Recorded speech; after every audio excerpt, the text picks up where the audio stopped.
Amém. Irmãos, quantos aqui já serviram o exército? Isso, os mais antigão. Poucos, né, serviram o exército. Você sabe que no exército, não sei se ainda é assim hoje, no meu tempo, existia um pelotão chamado Pelopes. Quem sabe disso? Alguém serviu no Pelopes? Ninguém. O Germano, você serviu no Pelopes, Germano? Meu Deus. Agora esnovou, hein? Comandante de grupo de combate, ó. O Pelopes é o seguinte, gente, lá no quartel existe um grupo destacado chamado Pelopes, Pelotão de Operações Especiais. Ou seja, é um pessoal que o treinamento é muito mais intensivo, é radical mesmo, né? Eles fazem uma seleção no quartel. Eu não consegui chegar nesse nível na época lá, né? Olharam para mim e falaram, acho que nem para bucho de canhão não serve muito. Tudo bem, né? Mas é um pelotão assim em que é tratamento de choque, gente. O negócio lá não é moleza, não. Os caras é mais ou menos igual a essa polícia que tem lá do BOP, sei lá. Então esse lugar aqui, você sabe, é bom a gente sempre repetir porque está chegando gente nova aqui, talvez você esteja pela primeira vez. Esse discipulado, esse aqui é um treinamento para o discipulado, que acontece nas segundas-feiras à noite aqui, e também agora começou no domingo pela manhã, lá em Uvarana, às 9h30. As palavras que nós recebemos aqui é diferenciado, são palavras em um tratamento de choque, né? Aqui é um grupo já do Pelopes, amém? É um grupo, se você não aguentar o rojão, você vai, né?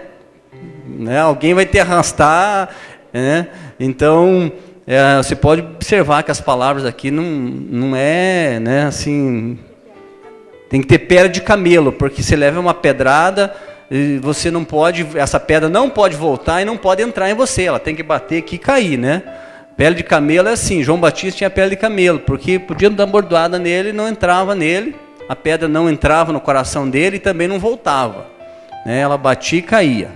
Então, Deus tem nos tratado aqui, nós precisamos entender que é um tempo de Deus para a nossa vida, é um tempo de Deus para a tua família, mas nós precisamos cada dia alinhar a nossa vida com o Senhor. Eu ouvi uma frase essa semana que me chamou muita atenção. O pregador dizia assim, não peça para Deus vir na reunião, alinhe tua vida com Ele que Ele virá naturalmente. Não ore por avivamento, alinhe tua vida com Deus que o avivamento vem naturalmente. Né? Porque Deus é um Deus de princípios e se nós obedecermos, Ele vem, né? Não tem como não vir.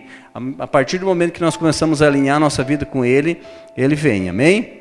Então, eu quero continuar compartilhando essa palavra que nós já começamos há 2 semanas atrás. Estamos falando sobre lealdade e deslealdade, né? E hoje vamos continuar, né? Nós estamos falando sobre lealdade e deslealdade. Já falamos a respeito de... já foi bastante coisa aqui, né? O texto base é 1 Coríntios 4:2. 1 Coríntios 4:2, só para relembrar, que o Senhor requer dos despenseiros, ou dos seus ministros, ou daqueles que andam com Ele, é que eles sejam encontrados fiéis, né? 1 Coríntios 4, 1 e 2. Portanto, que todos nos considerem servos de Jesus Cristo e encarregados dos mistérios de Deus. E o que se requer desses encarregados é que sejam fiéis, amém? Então, nós estamos falando sobre lealdade, né? E falamos que há vários estágios, né, da deslealdade, falamos pelo menos 8 estágios de como uma pessoa se torna desleal, né? Que a deslealdade é um negócio que vai caminhando, vai crescendo e muitas vezes nós nem percebemos, né? Falamos que o primeiro estágio da deslealdade é a independência, né? A pessoa que quer andar sozinho, a pessoa que quer fazer o que ela acha que tem que fazer, que ela não obedece à direção das autoridades. Então o primeiro estágio era a independência, não vamos falar novamente sobre isso, mas só para relembrar. Depois nós falamos que o segundo estágio é a ofensa, né? Pessoas que não sabem lidar com a ofensa, isso vai agravando, né? Pessoas ofendidas que recebem a ofensa, elas tendem a odiar e elas abrem a porta para o espírito da traição. Depois falamos que o terceiro estágio é a passividade, né? Que a pessoa vai se tornando passivo porque ela não quer se envolver, ela começa, né, a se tornar crítico de todas as coisas, porque ela fica em silêncio, e vimos vários exemplos, né, de Absalão principalmente, né? O quarto estágio é o estágio crítico, em que a pessoa começa, né, o desleal começa a questionar tudo, começa a questionar o chamado dos seus líderes, começa a questionar, enfim, todas as coisas, né? O quinto estágio, nós falamos que é o estágio político, onde a pessoa começa a semear entre outras pessoas, para que ela possa trazer pessoas que pensem como ela pensa.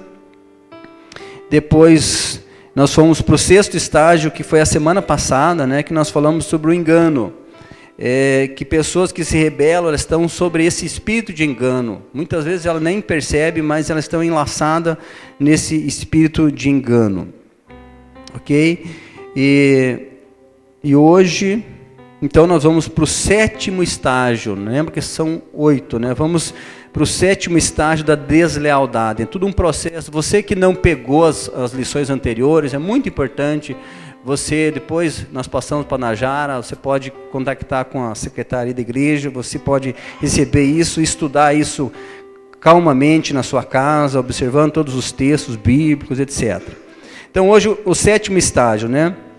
O sétimo estágio de uma pessoa que vai caminhando pela deslealdade, uma pessoa que vai passando por esse estágio da deslealdade, ela chega a um momento que, se ela não for...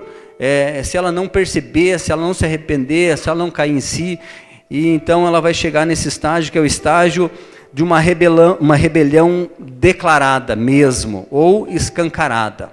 Então o sétimo estágio é a rebelião declarada, ou escancarada, né? Então nesse estágio, querido, a pessoa rebelada, o insurgente, enganado, ele luta abertamente contra a autoridade.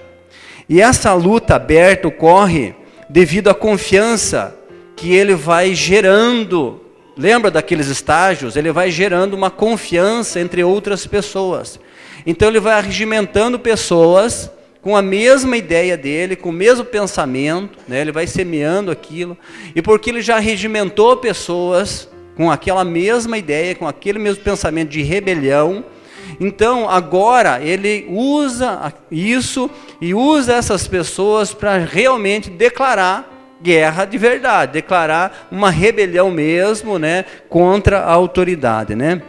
Então, durante esse tempo, o Ney, por gentileza, cadê o Neyzinho? Eu preciso de uma extensão, né, que vai acabar aqui a minha bateria, né? Deixa eu já colocar aqui, senão...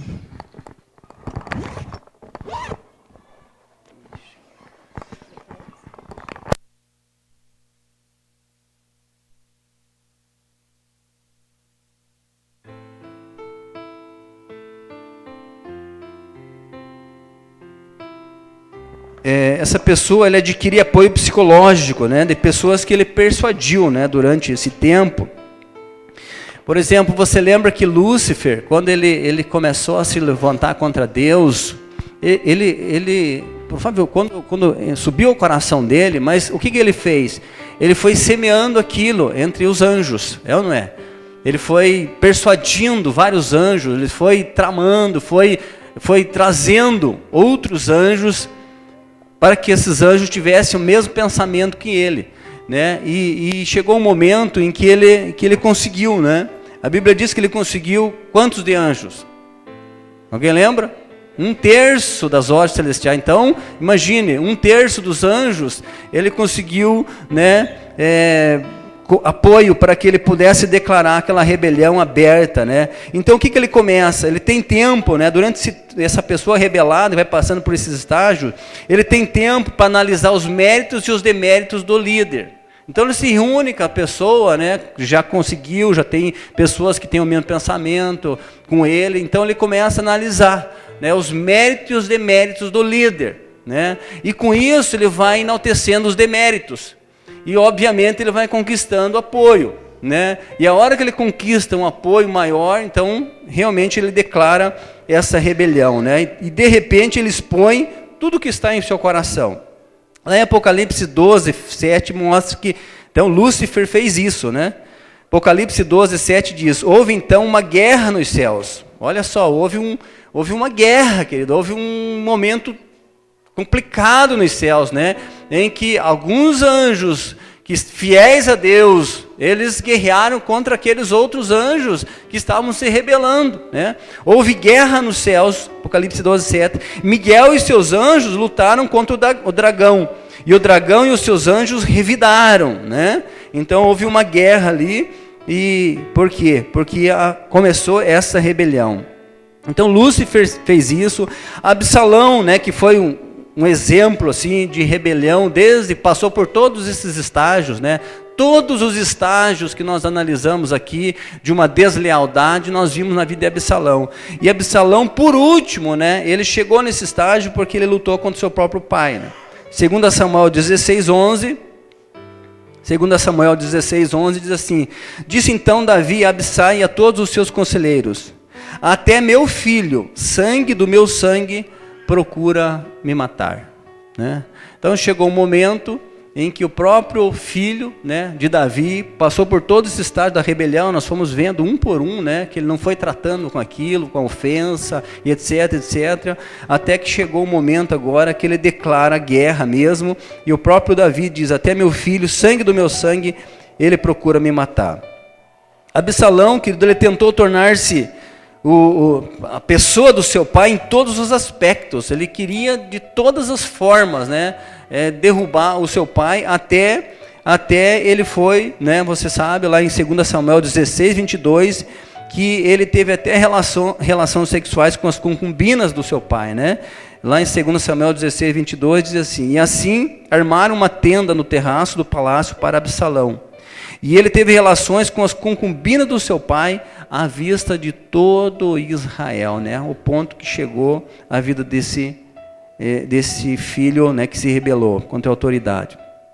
Judas também, né, outro exemplo, ele traiu e lutou contra o Senhor. Mateus 26, versículo 47, versículo 48, todos conhecem a história de Judas, mas vamos só referir esses dois versículos. Mateus 26, 47 e 48. Chegou Judas, e com ele grande multidão com espadas, e o que o traía tinha-lhes dado um sinal, dizendo: o que eu beijar é esse, prendei-o. Então, o último estágio, né, o penúltimo estágio da deslealdade é esse mesmo, essa declaração pública de rebelião, né, uma rebelião escancarada, uma rebelião que agora não esconde mais, ela tenta realmente derrubar de vez a autoridade, acabar com a autoridade. Foi o que a gente observa aqui, né, na vida dessas pessoas, né? Então, esse estágio declarado de rebelião leva ao último e final estágio, que é o 8º estágio, né? Gente, quando a gente pensa sobre isso, estudando sobre isso, eu que tenho estudado mais a fundo sobre isso, passa um friozinho pela espinha da gente. Porque, na verdade, irmãos, vamos ser bem sinceros, nós crentes contemporâneos, nós confiamos demais na misericórdia de Deus. E muitas vezes nós andamos na linha, olha, no trilho do trem, né, da misericórdia. Andamos por um fio. E às vezes, na corda bamba, e às vezes nós abusamos da misericórdia. E às vezes a gente faz cada coisa que acaba o pecado sendo até natural, tanto que a gente abusa da misericórdia de Deus, e a gente acha que não, nós vivemos no tempo da graça, Deus não mata mais ninguém. Nós sempre pensamos assim, né? Deus não mata mais ninguém, ele matava no tempo que era do tempo da lei, né? Agora é misericórdia, agora Deus é gracioso. Só que quando a gente examina a palavra de Deus mais a fundo, quando nós realmente paramos e estudamos, a gente vai ver que não é bem assim, né? Que Deus continua sendo o mesmo Deus, né? Que o trono de Deus é justiça e juízo, ele continua misericordioso, mas Deus continua sendo o mesmo, ele não mudou. Então, o último estágio, né, final desse drama da rebelião declarada, é que eu queria que você prestasse atenção, porque esse é pesado, gente. é o estado da morte, ou seja, a pena de morte. Você pensa assim, será que Deus declara pena de morte para alguém? Então nós vamos dar uma olhadinha na palavra, né? Então, o fim de todo aquele que passa por esses estágios e não se arrepende a tempo, é um só, e é o mesmo, a morte ou a pena de morte. Lá em 1 Samuel 15, 23, 1 Samuel 15, 23, é um texto bem conhecido, e que diz assim, pois a rebeldia ou a rebelião é como o pecado de feitiçaria. Vocês lembram? Esse texto, querido, Deus falou por Samuel para quem? Ajuda aí, para quem que ele falou isso? Para Saul. Por que ele falou para Saul? Porque Saul não obedeceu. Saul desobedeceu declaradamente, escancaradamente a Deus e foi justificando. E Deus chega para ele e fala assim, olha, o pecado de rebeldia, de rebelião é igual ao pecado de feitiçaria. Isso que foi dito para Saul. Agora eu pergunto para você, como é que Saul morreu? Quantos lembram? Saul se matou, né? Se matou, né? Então, a gente vai olhando assim, você pensa, não, mas não, houve uma sentença ali, ele atraiu para si aquilo lá, porque ele se rebelou contra Deus, né? Então, a punição bíblica para a feitiçaria, ou a bruxaria, é a pena de morte. Êxodo 22, 18. Então, a gente pensa assim, não, mas eu desobedeci, não pratiquei feitiçaria, mas a Bíblia diz que o pecado de rebeldia e rebelião é igual a feitiçaria. E existe um decreto de Deus para os feiticeiros, Êxodo 22, 18. Ele diz assim, não deixe viver a feiticeira. Está aí. Há um decreto de Deus, né, onde que Deus diz que os feiticeiros não deverão viver, né, aquele que pratica. Então, praticar a feitiçaria é o mesmo que praticar a rebeldia e a rebelião, né? Deus não suporta a rebelião, por isso nós precisamos estar atentos e jamais nos envolver nesse tipo, querido, sabe? Nós precisamos cuidar, é por isso que nós temos falado aqui, né, que esse é um grupo de discipulado, nós precisamos trabalhar isso na nossa vida, essa questão, né, das autoridades, da obediência, para que a gente não caia nesse tipo de erro, né? Então, como nós dissemos nas lições anteriores, né, as pessoas que se envolvem em rebelião, normalmente são pessoas simples, querido.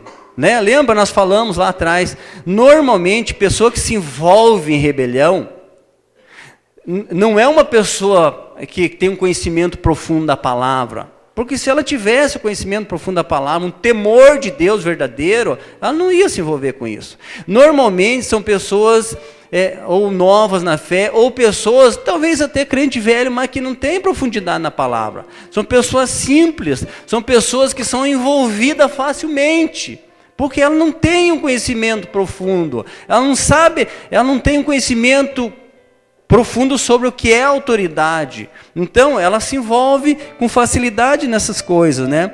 Por isso mesmo, às vezes, essas pessoas nem sabem o que está diante delas. Elas nem sabem o que pode acontecer com ela, porque ela está indo de alegre no negócio, ela está indo porque ela foi levada pela simplicidade. Olha só como é bem assim mesmo. 2 Samuel 15, 11, mostra claramente isso. Absalão, ele chegou a todo esse estado da rebelião. E o que ele fez? Ele começou a seduzir as pessoas. Lembra? Semana passada nós vimos. Ele se assentava na porta da cidade, as pessoas vinham falar com o rei e interceptava as pessoas. Né? Dizia, não, o rei, a tua causa é boa. Só que o rei, ele não vai te atender. Ele está muito ocupado para falar com você. Fala comigo mesmo. O que você precisa? Deixa que eu te ajudo. Então, ele foi levando essas pessoas, engodando essas pessoas.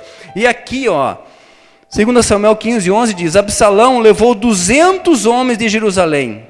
Agora preste atenção no que diz aqui, ó. Eles tinham sido convidados e nada sabiam, nem suspeitavam do que estava acontecendo. Quer dizer, eles foram envolvidos numa rebelião, eles foram envolvidos num processo de morte na vida deles, e nem sabiam do que se tratava. né? Então, muitas vezes, as pessoas que se envolvem nesse tipo de coisa são pessoas que não tomam cuidado, não observam os princípios da palavra, eles vão sendo envolvidos, vão sendo, né, vão se deixando levar.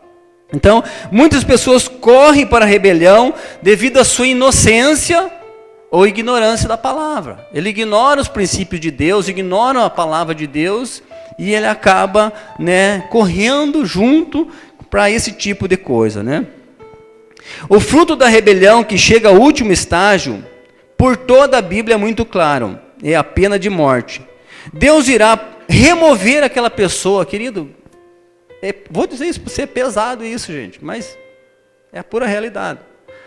Se a pessoa chegar nesse estágio, nesse último estágio de rebelião e não se render a Deus, essa pessoa será removida, gente. E Deus vai estabelecer outro no lugar dele. Pode ter certeza disso, né?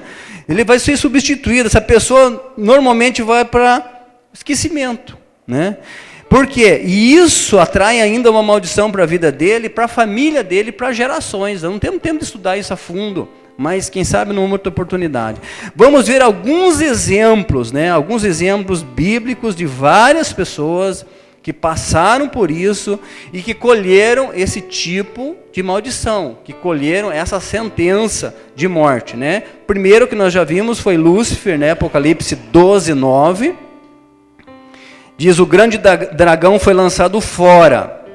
Ele é a antiga serpente chamada Diabo ou Satanás, que engana todo mundo. Ele e os seus anjos foram lançados da terra. Ou seja, eles foram lançados, né, longe da presença de Deus, porque eles chegaram ao último estágio de rebelião, onde eles fizeram uma rebelião declarada.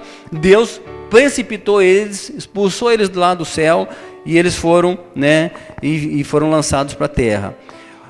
Absalão, né, o segundo exemplo que nós temos tratado bastante sobre ele, 2 Samuel 18:15, a sentença de morte veio sobre ele, né?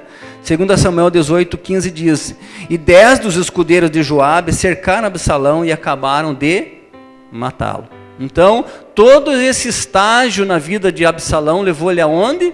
Levou ele à pena de morte. Ah, Deus decretou a pena de morte para ele? Não, querido. Ele foi buscando. Então, a pessoa que se rebela, ela vai passando, se ela não se arrepender, ela vai passando nesse estágio, e chega um momento que vai acontecer isso na vida dela, né? Outro exemplo que nós vemos é em 2 Samuel 17:23. 2 Samuel 17:23. É o caso de... Vamos ler o primeiro, 2 Samuel 17:1 e 2. É Aitofel, né? Ou Aitófel, como você preferir chamar aí. Esse cara era um cara que vivia no palácio, depois ele acabou sendo um dos conselheiros de Absalão. Absalão foi tomar conselho com Aitofel, né? O Aitófel. 2 Samuel 17:1 diz, Aitófel disse a Absalão: permite-me escolher 12.000 homens e partirei esta noite em perseguição a Davi. Eu o atacarei enquanto ele está exausto e fraco. Vou causar-lhe pânico e seu exército fugirá. Depois matarei somente o rei e trarei todo o exército de volta a ti. É somente um homem que procura matar, assim todo o exército ficará em paz. Veja, isso foi o conselho. Não vou ter tempo agora, mas depois você pode estudar em casa. Absalão foi tomar um conselho com esse cara, um sábio que tinha lá. Ele falou: cara, deixa comigo.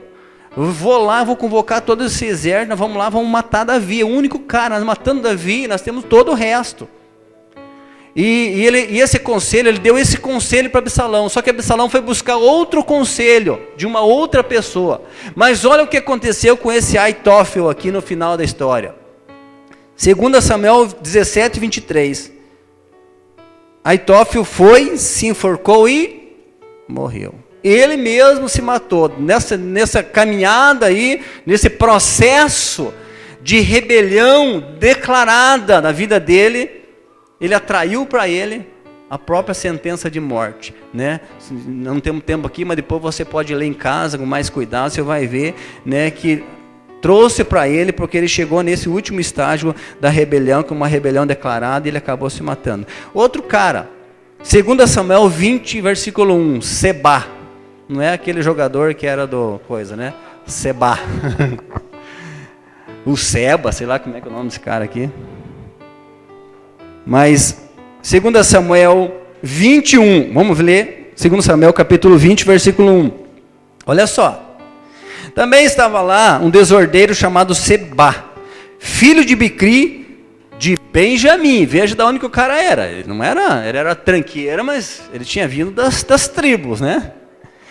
Ele tocou a trombeta e gritou: não temos parte alguma com Davi, nenhuma herança com o filho de Jessé. Para casa todos, ó Israel. Você acha que não foi uma rebelião declarada, escancarada? O cara tocou a trombeta e falou: olha, gente, esse Davi aí já era, não temos parte com ele não. Olha o que aconteceu com ele. 2 Samuel 20, 22. Depois você vai ler a história lá, como é que transcorreu até chegar nisso. 2 Samuel 20, 22. Então a mulher foi falar com todo o povo, dando o seu sábio conselho, e eles cortaram a cabeça de Seba, filho de Bicri, e jogaram para Joabe. Ele tocou a trombeta, e seus homens se dispersaram, abandonaram o cerco da cidade, e cada um voltou para sua casa, e Joabe voltou ao rei em Jerusalém. Esse Seba, por conta dessa rebelião, esse cara estava colocando uma cidade inteira em ruína. Joabe foi com o exército lá para pegar esse cara, para matar esse cara, e ele se escondeu nessa cidade. E Joabe ia acabar com a cidade inteira. Aí uma mulher sábia falou: não, pera aí, meu amigo. Você só quer um cara aqui, né? Você quer o Seba, deixa que nós damos um jeito nele. Foram lá e cortaram a cabeça dele e jogaram por cima do muro. Ó, tá aí a cabeça do Seba, o que vocês queriam tá aí. E eles foram embora. Então, gente, a gente percebe assim pela palavra de Deus que essas pessoas que realmente vai passando por esse estágio de rebeldia, de rebelião, e chega esse último estágio de uma rebelião declarada, ela atrai para ela mesma esse espírito de morte, né? Simei é outro exemplo. 1 Reis 2:46. 1 Reis 2:46. E o rei mandou Benaia, filho de Joiada, o qual saiu e deu sobre ele Simei e morreu. Simei, você sabe, é aquele cara também que se revoltou contra Davi, que começou a tirar pedra em Davi, começou a xingar Davi, etc. Amém? O que aconteceu com a vida dele? Acabou morrendo também. Outro exemplo, Adonias, 1 Reis 2:5. E esse era um dos filhos mesmo do Davi. 1 Reis 2:5. E enviou o rei Salomão pela mão de Benaia, filho de Joiada, o qual deu sobre Adonias e o matou, ou morreu. Hein? Agora nós falamos assim: pô, mas você está me dando exemplo só do Velho Testamento. Então vamos lá para o Novo Testamento, né? Para a gente ver como Deus não mudou, né? Judas nós já vimos, né? O que aconteceu com ele? Judas foi e enforcou-se. Agora, vamos pegar... Oi? Último versículo do Adonias, 1 Reis 2:5. 1 Reis 2:5. Judas, nós já sabemos da história dele. Mateus 27:5 diz: e Judas foi e se enforcou. Agora, Atos 5:1 e 2, tem a história clássica de um casal que se rebelou contra Deus. Você pensa assim: não, mas esse cara, ele só sonegou a oferta. Sonegar a oferta, sonegar o dízimo, é uma rebelião ou não é uma rebelião? Pode não ser declarada, querido, mas não é uma rebelião contra Deus, no princípio de Deus. Atos 5:1 e 2. Isso é Novo Testamento, isso daí é igreja primitiva. Um homem chamado Ananias, com Safira, sua mulher, também vendeu uma propriedade. Ele reteve parte do dinheiro, sabendo disso também sua mulher, e o restante levou e colocou aos pés dos apóstolos. Então esses dois, imagine, querido, olha o conluio dos dois. Pessoas que talvez não tinham, né, ainda o temor de Deus no coração, chegaram e falaram: olha, puxa, nós vendemos a nossa propriedade, pô, mas vamos dar dízimo de tudo isso, né? É muito dinheiro. Vamos dar tanto. Vamos dizer que nós vendemos por tanto, vamos dar tanto. Isso foi o que eles tramaram. Gente, a gente não pensa. Foi uma rebelião contra Deus? Não foi, lógico, o mandamento de Deus. E ainda contra aquelas autoridades, porque foram mentir para as autoridades, para Pedro, só que ele se deu mão, né, cara? Ele chegou lá, né, olha o que aconteceu com eles. Atos 5, 3 a 10. Eles chegaram para Pedro, levaram dinheiro. Então Pedro perguntou: Ananias, Como você permitiu que Satanás enchesse o seu coração a ponto de você mentir ao Espírito Santo e guardar para você uma parte do dinheiro que recebeu da propriedade? Ele não pertencia a você. E depois de vendida, o dinheiro não estava em seu poder? O que o levou a pensar em fazer tal coisa? Você não mentiu aos homens, mas sim a Deus. Ouvindo isso, Ananias caiu mortinho da Silva. Caiu morto. O que mais me espanta desse negócio aqui, gente, é a coragem de Pedro. Eu fico pensando, se imagine acontecesse hoje, o que Pedro fez? Ele não deu nem bola, gente. O cara caiu morto ali, ele falou, tira esse cara daqui. Arraste ele daqui, leve lá para sepultar. Aí chegou a mulher. Né? Chegou a mulher e Pedro falou, acabou de sair teu marido morrendo aí, agora é a tua vez. E continuou o culto, meu irmão. Ninguém parou, não. Não é? A gente olha isso daqui e fala, não, isso é só para lá. Isso aí só foi aquele tempo. Será? Né? É melhor não arriscar, né? Então, continuando aqui, ouvindo isso, Ananias caiu morto. Grande temor apoderou-se de todos que ouviram o que tinha acontecido. Então os moços vieram, envolveram o seu corpo, levaram-no para fora e sepultaram. Cerca de 3 horas mais tarde entrou sua mulher, sem saber o que tinha acontecido. Pedro então perguntou, diga-me, foi esse o preço que vocês conseguiram pela propriedade? E ela respondeu, sim, foi esse mesmo. Pedro lhe disse, por que vocês entraram em acordo para tentar o Espírito de Deus? Veja, estão à porta os pés dos que sepultaram seu marido, e eles a levarão também. Naquele mesmo instante ela caiu morta aos seus pés. Então os moços entraram e encontraram-na morta, levaram-na e a sepultaram ao lado do seu marido. Outro exemplo, querido. Então, exemplo de Judas, Ananias e Safira. Outro exemplo que a gente pode ver é do rei Herodes. Atos 12, 21 a 23. Atos 12, 21 a 23. No dia marcado, Herodes, vestido seus trajes reais, sentou-se em seu trono e fez um discurso ao povo. Eles começaram a gritar, o povo começou a gritar, é a voz de Deus e não de homens. Visto que Herodes não glorificou a Deus, imediatamente um anjo do Senhor o feriu, e ele, comido por vermes, morreu. Né? Atos 12, 21 a 23. Né? Ele foi levado pela voz do povo, se enalteceu, né? Se achou que ele era o cara, que era Deus, que seria igual a Deus ou acima de Deus, atraiu para ele a sentença de morte ali. Então, irmãos, além de sondar nossos corações, nossas intenções, nossos pensamentos, como é que a gente pode lançar mão de algo para a gente se prevenir desse tipo de coisa? Eu não sei se vocês que acompanharam desde a primeira lição, né, se vocês pensaram sobre esses assuntos, se vocês viram como é muito perigoso e muito fácil nós nos envolvermos nesse tipo de coisa. Então, uma das coisas que nos ajudam é desenvolver uma cultura de fidelidade, querido. Né? Uma cultura de fidelidade, ou seja, uma maneira de a gente pensar e fazer as coisas.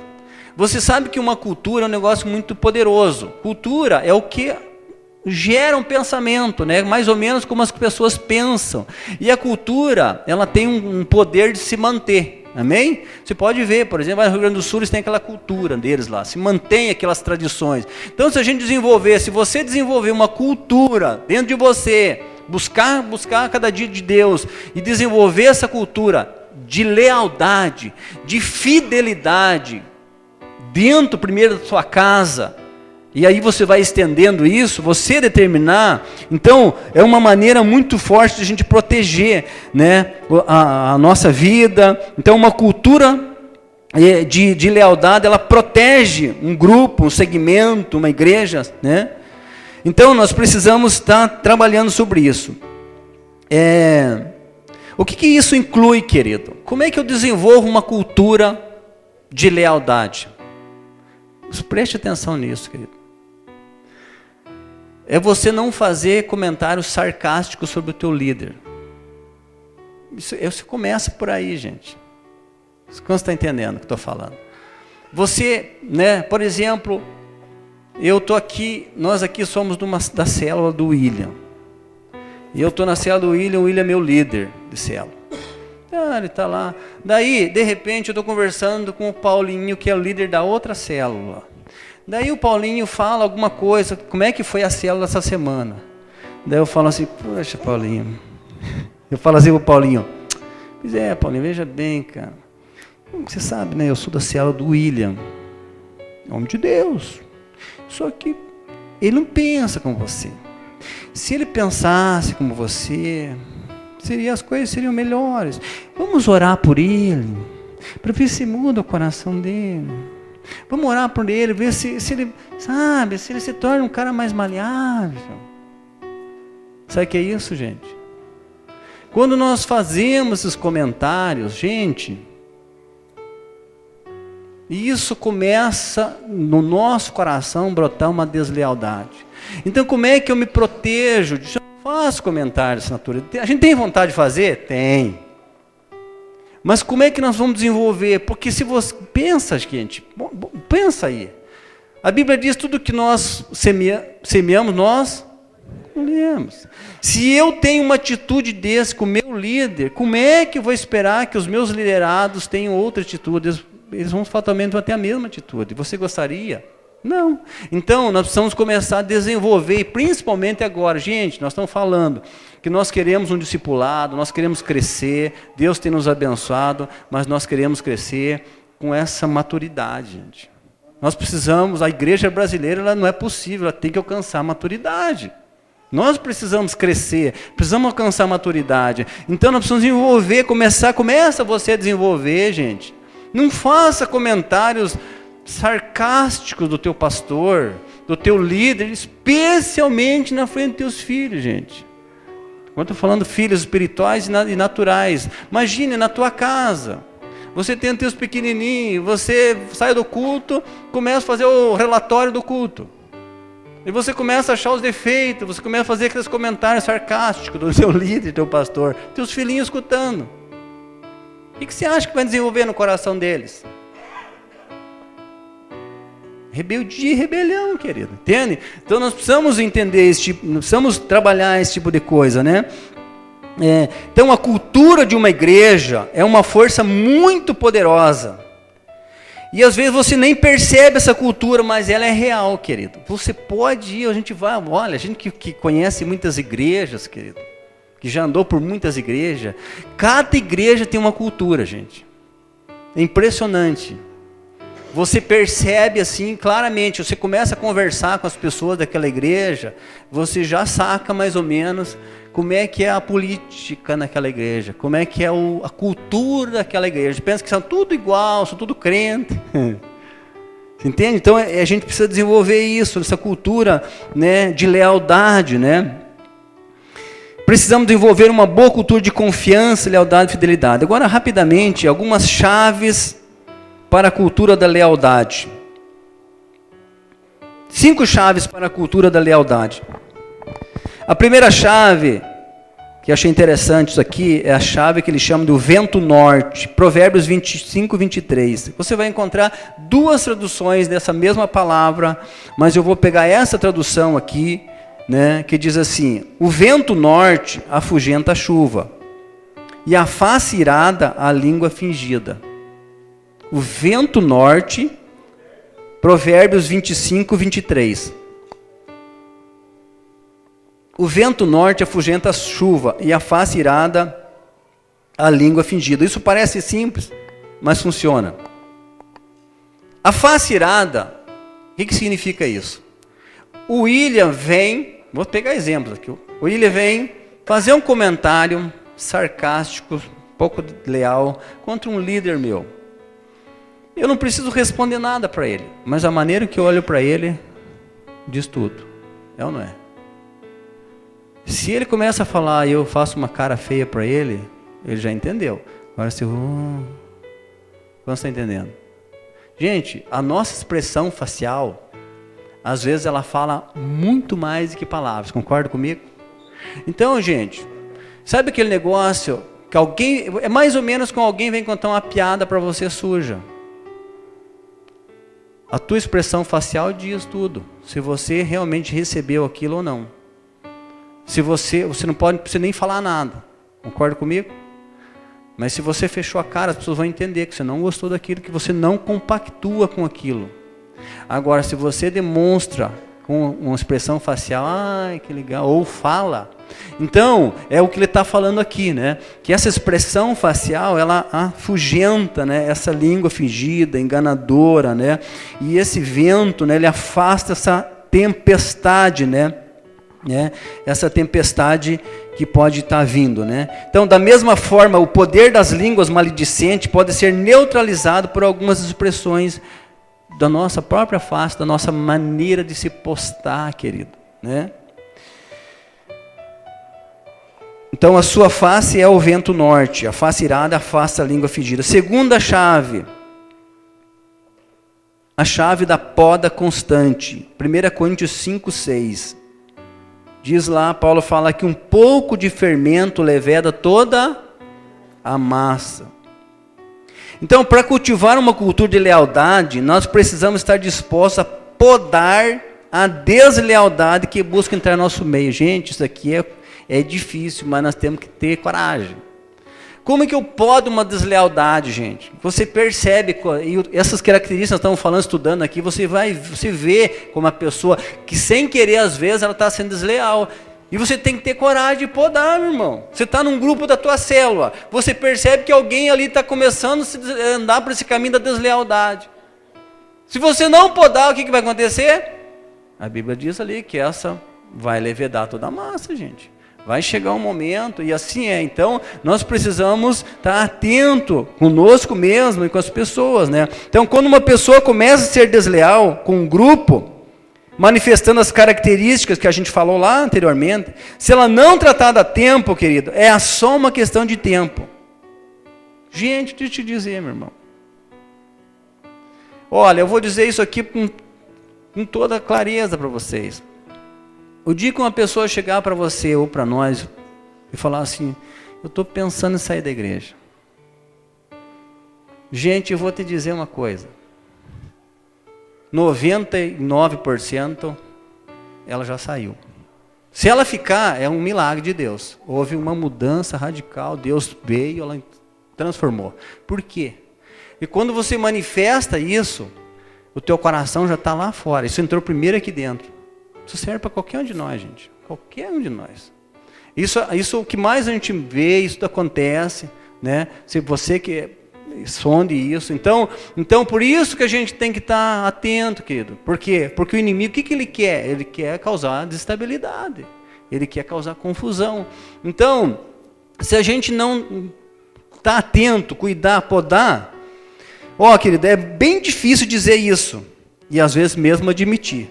Mas a Bíblia nos mostra que acaso que o melhor que tem que fazer é abrir a porta. Gente, siga o teu caminho, meu irmão. Eu sei que essa é muito duro, puxa vida, falar isso. Mas normalmente é assim, gente, né? Porque uma pessoa descontente com você, qualquer pessoa, você que esteve numa... Irmãos, tem gente de outra igreja que você já esteve lá, está aqui hoje. Por que você está descontente? Não tem como ficar. É a mesma coisa aqui, a pessoa está descontente, chegou aqui, eu amo vocês.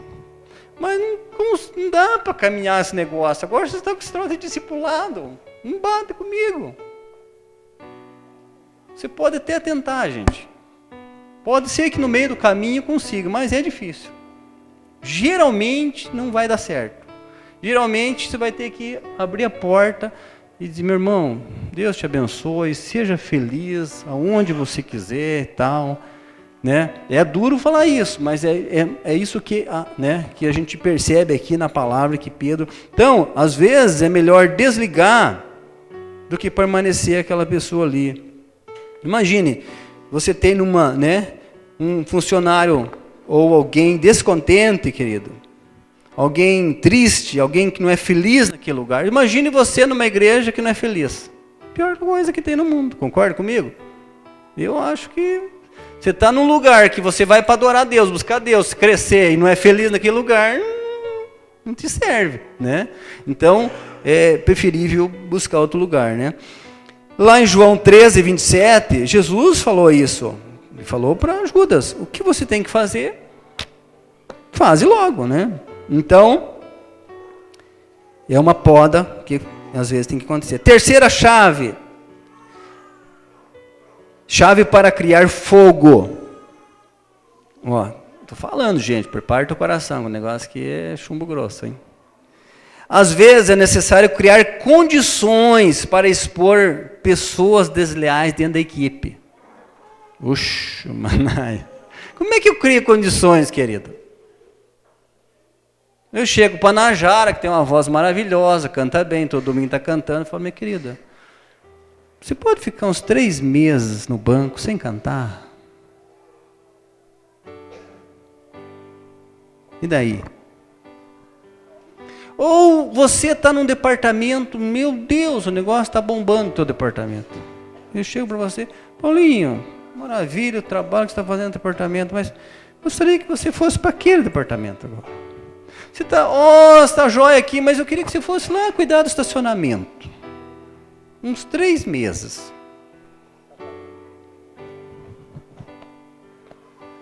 Gente, você está entendendo, querido?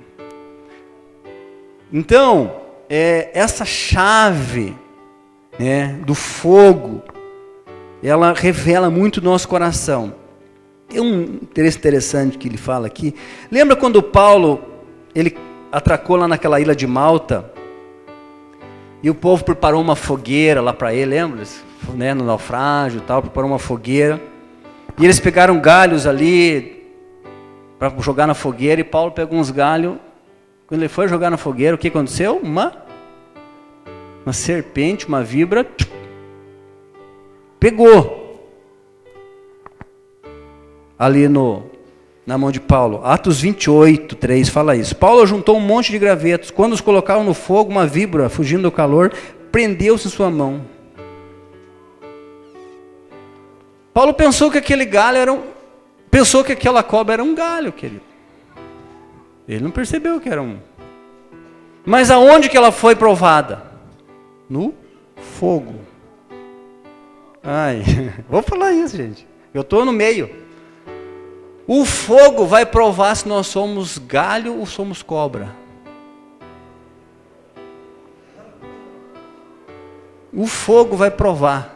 Não é o avivamento que prova. Nada disso, gente. Concorda comigo?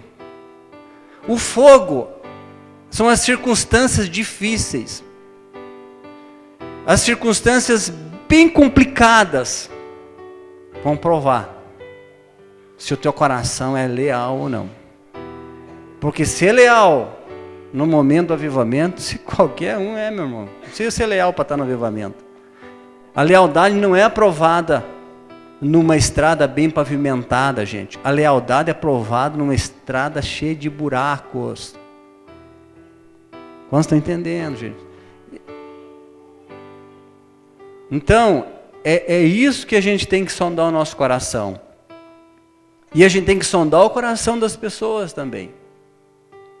Porque Deus está nos levando a novos níveis, né? O William falou esses dias, subiu de nível, gente. E a gente tem que chegar a um nível em que é o nível de Deus na nossa vida. Não adianta de ficar se enganando. Nós temos que chegar a esse nível. Eu tenho que chegar, todo mundo aqui. Se nós queremos realmente algo forte de Deus na nossa vida, uma igreja realmente saudável, uma igreja que cresça com equilíbrio, qualidade, né? Então, o fogo expôs. Antes de serem submetidos ao fogo, algumas cobras podem parecer galhos. Que fogo é esse? Então é o fogo do tempo, querido.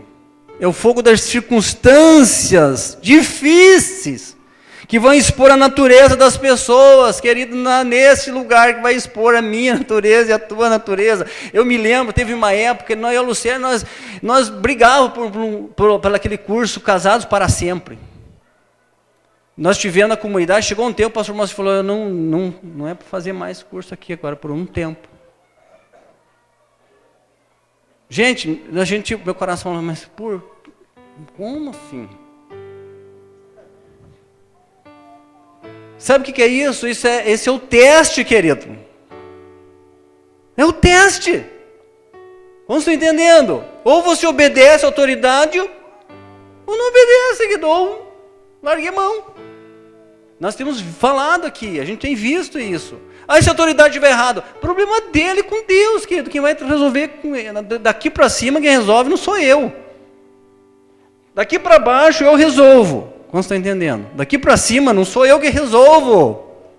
Você não resolve daqui para cima, gente. Você resolve daqui para baixo. Quem está embaixo de você, quem está acima de você, não é você que resolve, é Deus que resolve. Deixa Deus.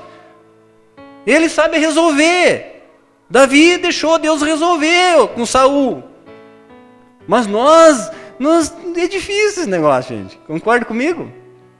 Porque nós, cara, é uma natureza muito ruim dentro de nós, que a gente tem que estar cuidando sempre. Então, essas coisas, né, pode acontecer na nossa vida, né? E a gente tem que cuidar. O sofrimento que traz à tona a natureza verdadeira das pessoas. O sofrimento vai trazer à tona quem nós somos de verdade, gente. Não adianta. É ali nesse momento.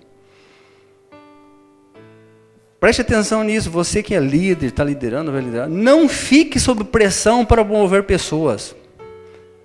Não promova quem te pressiona. Esqueça. Se a gente fizer isso, se lascou. Silas. Por quê? Porque se a pessoa já está querendo ser promovida, o coração dele está enganado, gente. Concorda comigo? Não dá, porque é Deus que sonda o coração. Então, às vezes, a gente tem isso no meio da igreja. Pressão, querido. Mas por que você não põe o fulano? Mas ele toca tão bem, você não vê isso. Será que você não enxerga?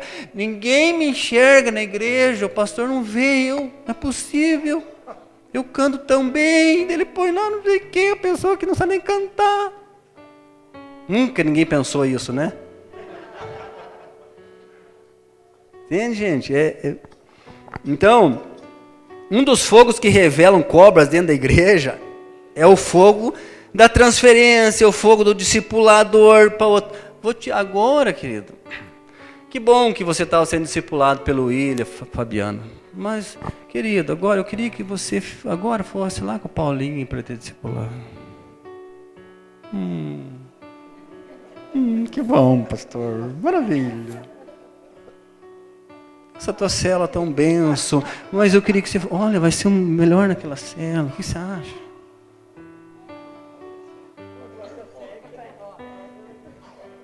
Você entende, gente? Esses fogos, cara, que a gente não aceita. Mas, gente, não adianta. Ou nós entramos por esse caminho, se você quer ter, vamos botar essa palavra, não é sucesso, sei lá, você quer ter uma ascensão na tua vida ministerial com Deus, não tem outro caminho, irmão. Não tem outro. Esse é o caminho, né? O fogo da espera, né? Ixi, meu Deus, tenho 5 minutos. O fogo do banco, essas coisas. Quarta e quinta, vamos rapidinho aqui. Quarta chave é trabalhar com pessoas dispostas. Assegure-se que você não tem pessoas relutantes ao seu redor, gente. Você está relutante, busque de Deus para mudar aquele coração. Se não mudar, gente. Porque você trabalhar com uma pessoa contra você, isso é triste. Relutante, pessoa relutante, né? Pessoas que continuam relutando. Deixa ela seguir teu caminho, então, meu irmão. Pacificamente, deixa que ela siga o bonde, pega outro trem. Preferível do que você ter. Não há como trabalhar, não há nada pior que trabalhar com pessoas relutantes. O melhor é trabalhar com pessoas dispostas e felizes. Não há nada pior que trabalhar com pessoas descontentes e infelizes, né? Quinta chave. A chave do ensino contra a deslealdade. Eu acho que isso aqui está faltando demais nas igrejas. Nós mesmos começamos a falar sobre isso agora, gente. O ensino constante sobre assuntos como lealdade e deslealdade é muito importante. Muitas pessoas são ignorantes sobre a evolução do processo da deslealdade.